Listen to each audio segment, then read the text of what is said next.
The Charlotte Ledger Podcast is a member of the Queen City Podcast Network. Welcome to the Charlotte Ledger Podcast. I'm Steve Dunn.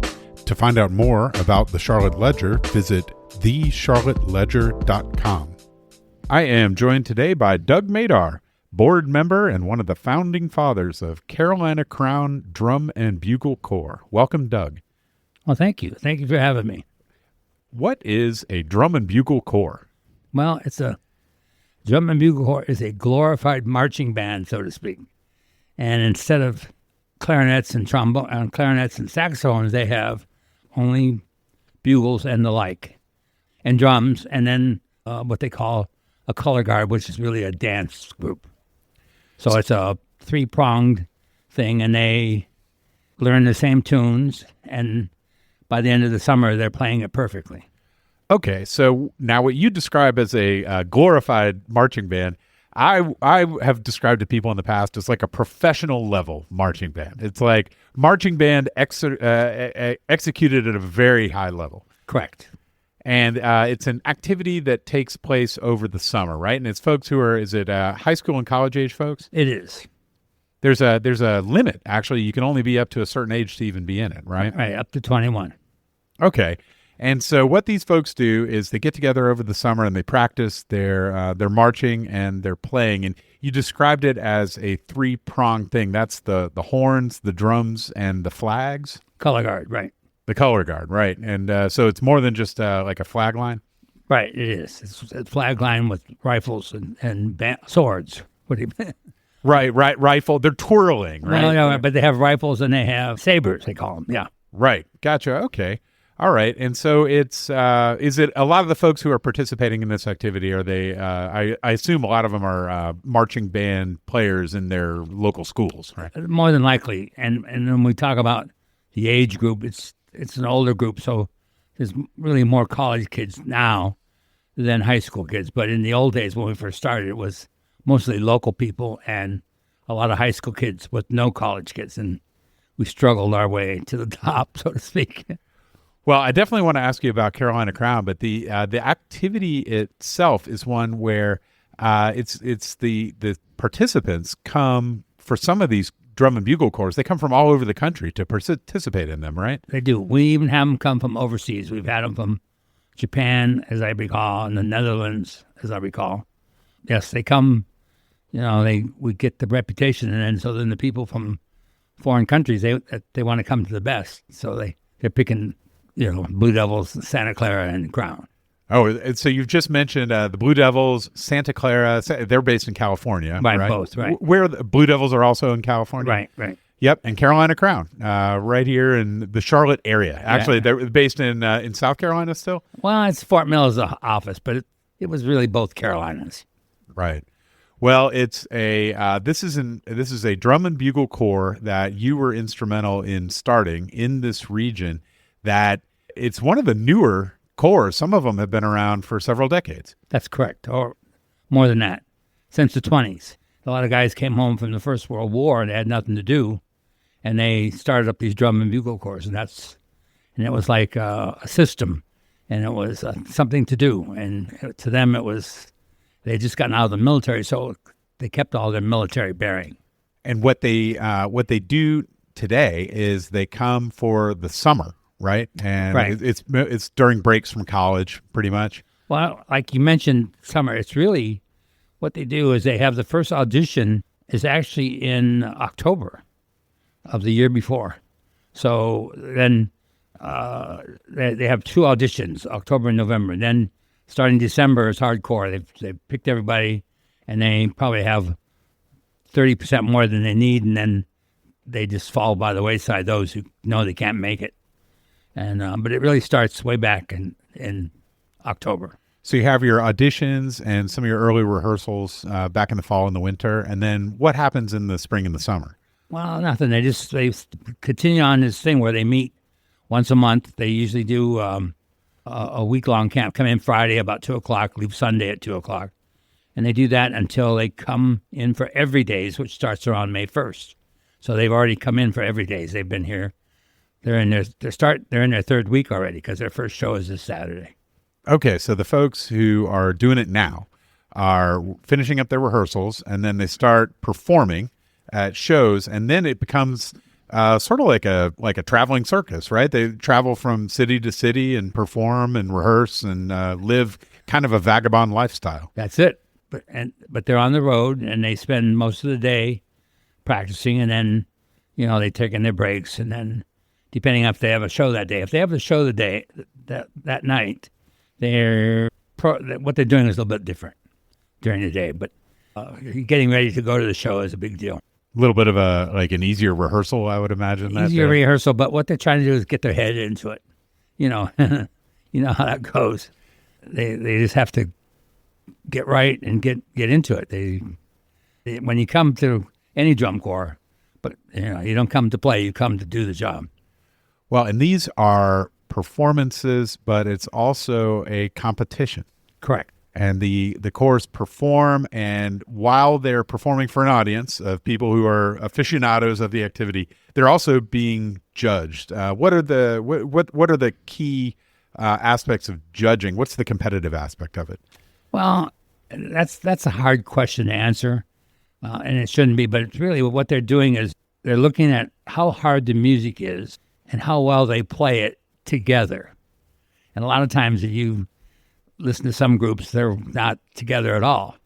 But these drummers, when they play, every stick comes down at the same minute at everything they do. There's no messing around. It's like hardcore. Now you're kind of a drum corps lifer yourself. I am. How did you first get exposed to the activity, and what's your own history with it? Well, when I was a youngster, when I was a kid, my brother said, "Oh, let's go do this thing." And so he dragged me off someplace, and we saw this. I wasn't sure what I was going to. Anyway, it was a show maybe an hour from where we lived. And so sitting there looking at that, I said, holy smokes, this is different. And I said to myself right there, that's something I want to do. And I wasn't sure I could do that because when you're that age, you have to take the summer off. Well, I couldn't take the summer off. I had to go work and make money to go back to school.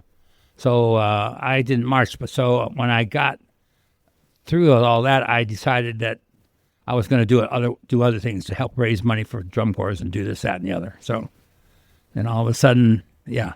But your participation, although you never marched in a corps yourself, you have always participated as an audience member and a supporter. Oh, absolutely. And hardcore. You've used that word hardcore several times. Like, so it's hardcore, the rehearsal that goes into it, like the effort that they make, that's hardcore. Oh, you bet. The fans, I wanted to start this conversation by asking what drum corps is, because I think there's a lot of folks that haven't been exposed to it. But for the people who are involved in it, they're really involved in it. Like there is a really passionate fan base for these various drum corps that travel around the country. Correct. Yeah. It's hard to.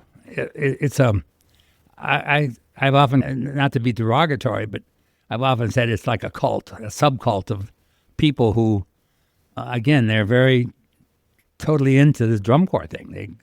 Everybody's serious. When you're there, you're not, if you're a casual person, you probably won't come back to the show. Well, it's like a subculture, right? It's something that people who may or may not be exposed to, but the people who are really involved in it are really passionate about it.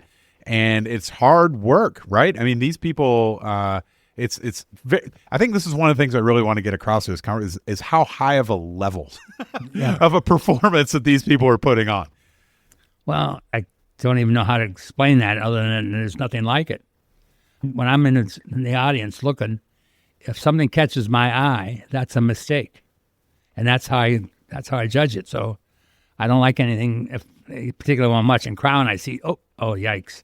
But they would get after that. That's what the instructors do. They're watching for this, and they'll go back and they'll do it over and over and over again until they get it right. I've often thought about playing music as similar to playing on a sports team, in the sense that you're working together with others, you're trying to accomplish a common goal. There's a lot of rehearsal and practice and then execution, with the difference being that, and there's a competitive aspect to it. But the difference is that you don't have an opponent on the field. You're sort of competing against perfection in a way. You're just trying to achieve perfection together with a group of other people. That's correct. Yeah. Well, and what I've often said when I'm in front of a group of people who want to know about drum corps, it's like they teach you how to excel as an individual, how to be the very best horn player you could possibly be. But then this part two of that is within the group. So you have to be able to excel individually, but mold well into the group and make it one, so to speak. And going through that, committing yourself in that way and putting in the hard work, all of that pays off, not just in your performance with the drum corps, but also throughout life. Oh, yeah, that's it. And we're hoping that's working. That's what they're there for. If we're just not teaching them how to play a bugle. I mean, we're teaching them how to live life and be a better human being. And it takes a commitment. So what are the some of these drum corps, as you say, they've been around 100 years or longer. Who are kind of the we're just about to talk about Carolina Crown. They're going to be number one, right? But who are the other leading lights or the sort of the classic stalwarts of drum and bugle corps? Well, as I mentioned earlier, Concord Blue Devils from Concord, California, and that's right across the bay. Then Santa Clara Vanguard, they're in Santa Clara, which is 40 miles away. It's funny, those two of the best drum corps are across the bay. And then there's a few others out there from Sacramento. And at one time in Anaheim, you had a corps called the Anaheim Kingsmen, who were notoriously good. And they won the very first championship, by the way. But when people say, what's your favorite corps? Well, it was Anaheim. And they were the epitome of a marvelous drum corps, but very military. There was no playing around again. It was they were serious with what they were doing. Well, and the style of performance has changed over the years, right? Like what was once sort of military style block marching up and down the field has evolved, right? Oh. The instrumentation's a little bit different. Sort of the rules are always changing. Well, it has evolved into I think more entertaining, with trying to keep it pure, so to speak. But they do things today that, like old timers, kind of like, shake their heads. Yikes! Right? Yeah. But you know what I say, and I'm an old timer, but I say whatever's going on, you got to be with it. You can't live in the past. You have to move forward, and that's what drum corps does. Our drum corps are the cutting edge. They set the pace for all marching music. So anybody who's doing that, they're looking to see what the drum corps are doing, and they copy them, which is a good thing to do because they're the best. And when you said we didn't get to this point, but who are the one, like I said, the two in California, and then you had the Cavaliers, which are a dynamite drum corps from Chicago area, all male, and they're known for doing things that their drills are just out of this world. And very physical group. And then it was always the Troopers were in Casper, Wyoming. And you got Cavaliers, and in Madison, right up the road is Madison Scouts. Then as you come this way, you get to the East Coast, the hotbed was over there by Boston. So you had 27th Lancers, St. Andrews Bridgemen, another, trend-setting drum corps. And there's many, many others I can't think of, but 2-7 was on the East Coast was my favorite. They were just it. They were as a drum corps, and you're sitting in the audience. They were always poking at you. It was like, wow, look at that. They were just challenging you, and with all their shenanigans, they could play. There was no, when you got right down to it, they could play, and they played well. Well, and that brings us to Carolina Crown, an organization right here in the Carolinas that it's interesting. Historically, it's one of the newer corps, but it's been around now since the early 90s? Right. First, we got together in 1988, but the first corps on the field was 1990. 1990. So how did it come about, and what was your role in it? Well, we were going to drum corps shows, and I remember going to different shows, like one in Winston, and maybe we might even had one here, and we asked one time, how many kids at the retreat, all the corps were on the field, how many kids are from the Carolinas, the 2 Carolinas. That's all we wanted. Raise your hand now. Well, there was 90 or 100 kids raised their hands, and we said, what? I mean, we should have our own drum corps.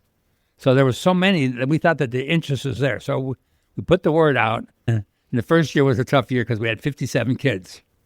And they came, and we suffered through that, but we made it. And then the next year we might have had 70, and then the next year. And then it took us years to get up to where we were a full-sized world championship drum corps. It wasn't easy. What is a full-size corps? 100. Well, now it's 160. It was 128 for years. And then I think they changed it to fill a bus. They had a bus that was half empty. So I find I was amazed with that. But with the extra members, it was more money. And when you talk about drum corps, that's what makes it go is money. And don't anybody thinks anything other than that, they're nuts. Right. Well, so the participants pay to be involved, right? They do. And then, but there's a ton of expenses because you're driving buses and trucks all around the country, right? Right. But you're also performing in shows, and people pay to buy the tickets to those shows. And there's merchandise. All these fans, these passionate fans that we talked about with the subculture, they like to wear their hats and the T-shirts of their favorite corps. It's a business. It absolutely is. I mean, the souvenir business is big time. But I will say, when you get right down to it, what they pay for dues and their fees they pay only cover a third. The drum corps itself has to raise the other 2/3 of what does, or we wouldn't get down the road. And we do that through various things. And one of them, we're lucky because we're a very popular drum corps, so we sell a lot of souvenirs. Well, our lines are longer than the Blue Devils.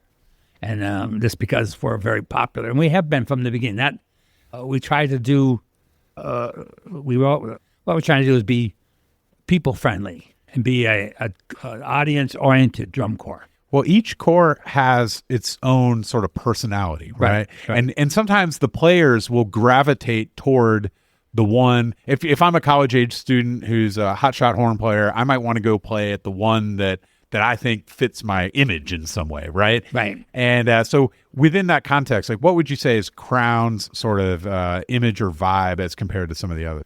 Well, Crown is known for having the very best horn line in the world, bar none. And if you go back and look at scores and such, you'll see it's true.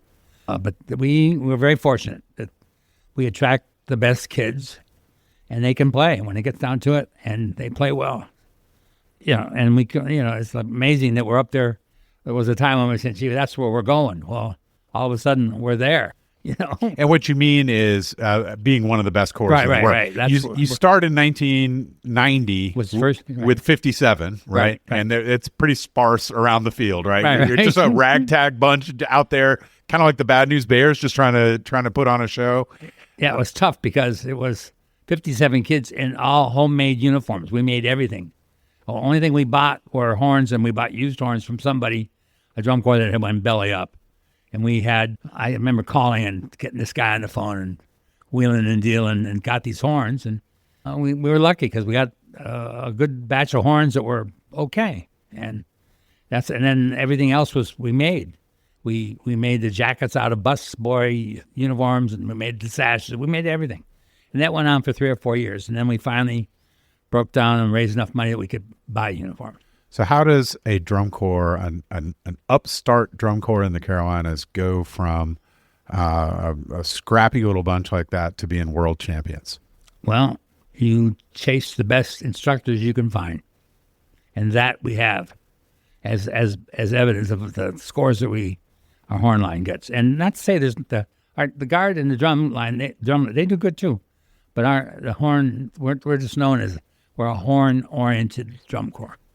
And we're trying to even that out, so we're not so top-heavy in that when it comes to that. But well, from a competitive aspect, you got to be strong in all three, right? Right. If you want to beat everybody else, you can't just do one thing, right? Right. And the music itself is it's all original compositions, right? Well, nowadays it is. It didn't used to be, but now it is because of copyright laws. Yes, they're doing a lot of their own stuff because then Otherwise, you have to go through this long song and dance to get the money, get the approval, and then you got to pay. And some of these people will not allow the drum corps not to pay. But some others say, well, that's fine. You can use it and you don't have to pay anything.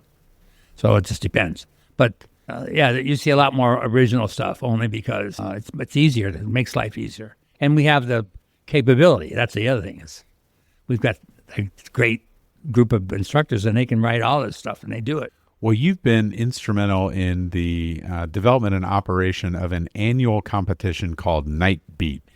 This is a drum corps competition held every year, is in Charlotte for a long time. It's been in Winston-Salem for the past several years, but it's become the preeminent stop on the tour, wouldn't you say? Oh, it is. It's actually, outside of Drum Corps International shows, we are the top-notch show. There's no show in the country that has a bigger attendance than we. There may be some that come close, but we're still it.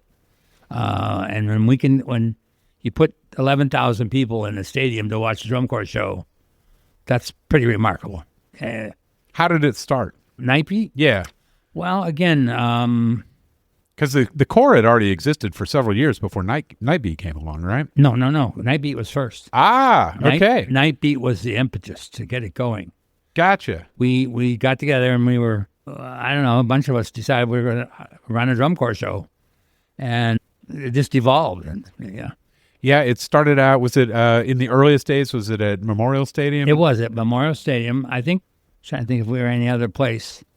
No, Night Beat was at Memorial Stadium for all those years. And it was a nice place to be, but when we left there, it was kind of run down. Now it's better.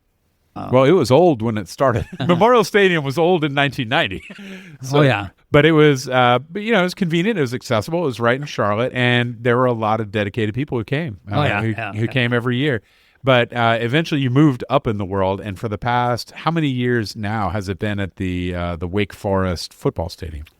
I would have to say 6 years it's been there.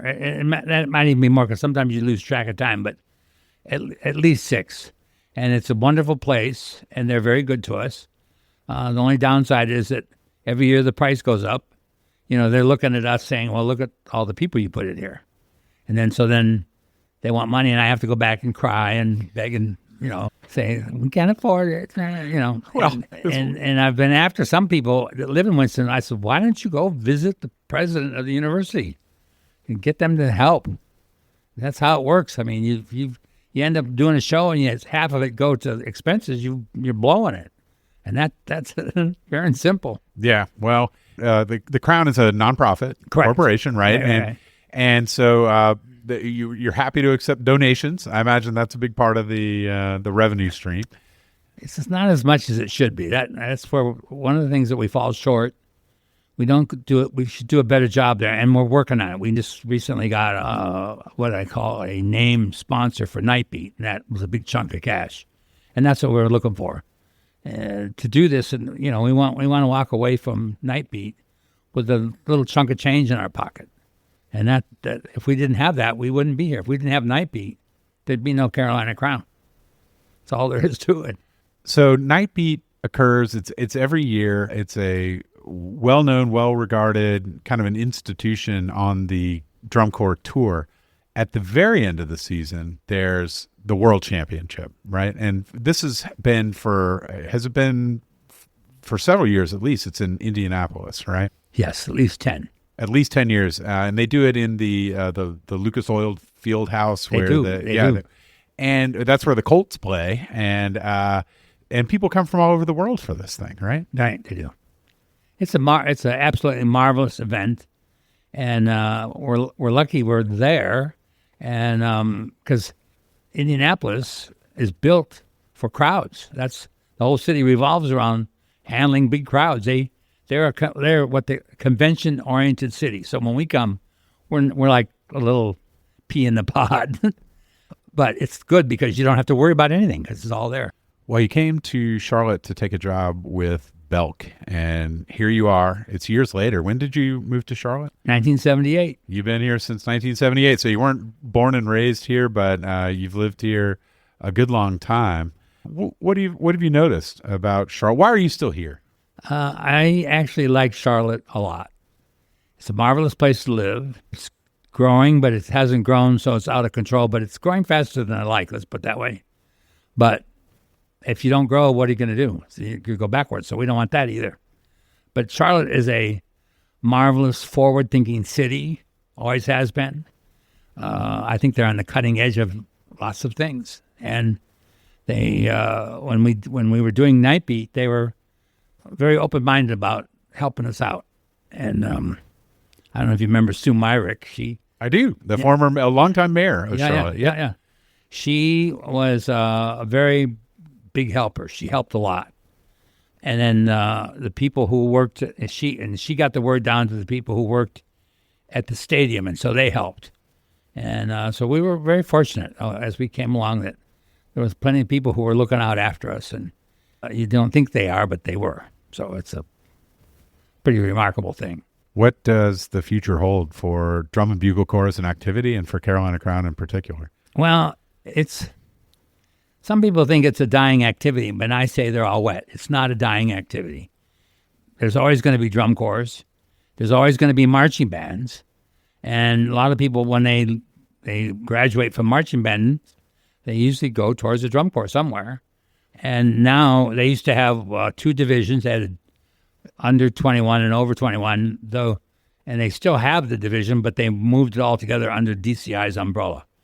And so you have these 4 or 5 or 6 drum corps now that are what we call senior drum corps. And you look at the Reading Buccaneers, who are a longtime senior corps, they take their headgear off and they look like a junior drum corps. I mean, they're all, 21 to 30, and you might see an occasional 40-year-old, but by and large, it's like they're gravitating out of what they're marching into the Reading Bucks or any number of corps that do that. So it's really amazing. And I'll see Crown every now and again too. And what they show when they do Crown, they like to show the part where the Crown forms the drill on the field that makes the Crown. That sends everybody into orbit. They all like That's that. kind of one of the traditional things, right? Oh, it is. Every year at some point during the show, Carolina Crown makes the formation of a crown that's kind of the shape of the logo, right? Right. And everybody goes crazy.